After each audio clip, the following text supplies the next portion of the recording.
जहां एक तरफ पूरा देश कोरोना वायरस से जंग लड़ रहा है, वहीं दिल्ली पुलिस राजनीतिक पूर्वाग्रहों के कारण दुश्मन माने जा चुके लोगों के खिलाफ जंग को एक नए आयाम तक पहुंचा रही है।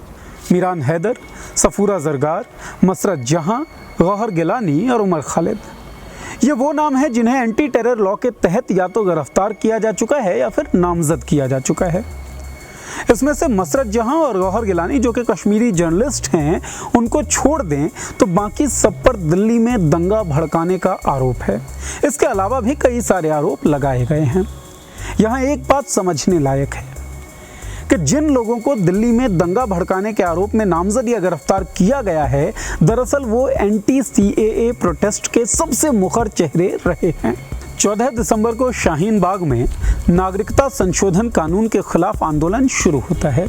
इसके बाद पूरे देश में इसकी रेप्लिका तैयार होती है। 15 दिसंबर यानी कि जिस दिन आंदोलन शुरू होता है, उसके अगले दिन झारखंड में हमारे प्रधानमंत्री नरेंद्र मोदी एक जनसभा कर रहे होते हैं। उसमें वो कहते हैं कि हिंसा करने वालों को कपड़ों से पहचाना जा सकता है, और ठीक उसी दिन जामिया मिलिया इस्लामिया यूनिवर्सिटी में दिल्ली पुलिस घुसती है और स्टूडेंट्स के खिलाफ हिंसा करती है। इसके बाद सिलसिलेवार तौर पर जितने भी आंदोलन CAA के खिलाफ चल रहे होते हैं, उनको मुस्लिमों के आंदोलन के रूप में पेंट किया जाने लगता है। मुस्लिमों को दुश्मन के रूप में प्रोजेक्ट करने की कोशिश होने लगती है। इस कोशिश में गोदी मीडिया समेत बीजेपी के कई नेता शामिल हो जाते हैं। दुर्भाग्यपूर्ण ये है कि दिल्ली पुलिस अब भी शायद उसी प्रोजेक्शन के तहत काम कर रही है। सवाल उठता है कि दिल्ली में दंगा भड़काया किसने और आंदोलनों में हिंसा की शुरुआत कैसे हुई। दरअसल आंदोलनकारी शांतिपूर्ण तरीके से ही आंदोलन कर रहे थे, लेकिन 27 जनवरी को बीजेपी के सांसद अनुराग ठाकुर के एक सभा में नारा लगता है, देश के गद्दारों को गोली मारो सालों को। गद्दारों को गोली मारो सालों को, देश के गद्दारों को, देश के गद्दारों को। और इसके बाद 30 जनवरी को राम भक्त गोपाल नाम का एक लड़का जामिया में जाकर फायरिंग कर देता है। ठीक 2 दिनों बाद एक और युवक उठता है और हिंदू राष्ट्र जिंदाबाद के नारे लगाते हुए शाहीन बाग में फायरिंग कर देता है। आंदोलनकारी इसके बावजूद हिंसक नहीं होते।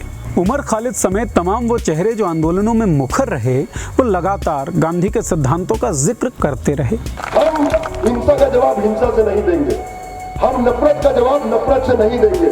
अगर वो नफरतें फैलाएंगे तो हम उसका जवाब प्यार से देंगे। अगर वो डंडा चलाएंगे तो हम तिरंगा उठाकर लहराएंगे। अगर वो गोली चलाएंगे तो हम संविधान को हर में अपने हाथ को बुलंद करेंगे। लेकिन फिर आई 23 फरवरी। बीजेपी नेता कपिल मिश्रा पुलिस के सामने धमकी देते हैं। वो कहते हैं कि ट्रंप के जाने तक चांदबाग और जाफराबाद को खाली करवा दिया जाए, नहीं तो उसके बाद हम आपकी भी नहीं सुनेंगे, हम लौट कर आएंगे। ट्रंप के जाने तक तो हम शांति से जा रहे हैं, लेकिन उसके बाद हम आपकी भी नहीं सुनेंगे अगर रास्ते खाली नहीं हुए। और ठीक उसी दिन दिल्ली में हिंसा की शुरुआत होती है। जाफराबाद से। लगभग 3 दिनों तक दिल्ली भीषण हिंसा से जूझती है। लगभग 53 लोगों की मौत हो जाती है, 51 लोगों की पहचान हुई और उनमें से 36 लोग मुसलमान निकले।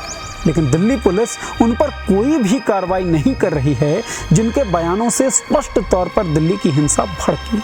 बजाय इसके कार्रवाई उन लोगों पर हो रही है जो सांप्रदायिक नागरिकता संशोधन कानून के खिलाफ खड़े रहे। कार्रवाई उन स्टूडेंट्स पर हो रही है जिन्होंने जामिया मिलिया इस्लामिया यूनिवर्सिटी में लाइब्रेरी के अंदर घुसकर हुए छात्रों के खिलाफ हिंसा के खिलाफ आवाज उठाई। सवाल ये है कि क्या ये सब RSS के उस सपने के तहत हो रहा है जिसके अंतर्गत वो 2025 तक हिंदुस्तान को एक हिंदू राष्ट्र बना देना चाहते हैं, या फिर ये सब एक इत्तेफाक है।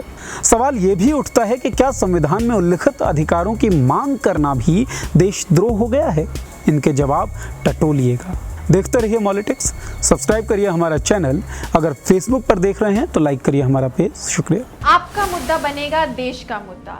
मॉलिटिक्स ऐप पर शेयर करिए अपनी बात हमारे साथ, हम उठाएंगे आपकी आवाज़।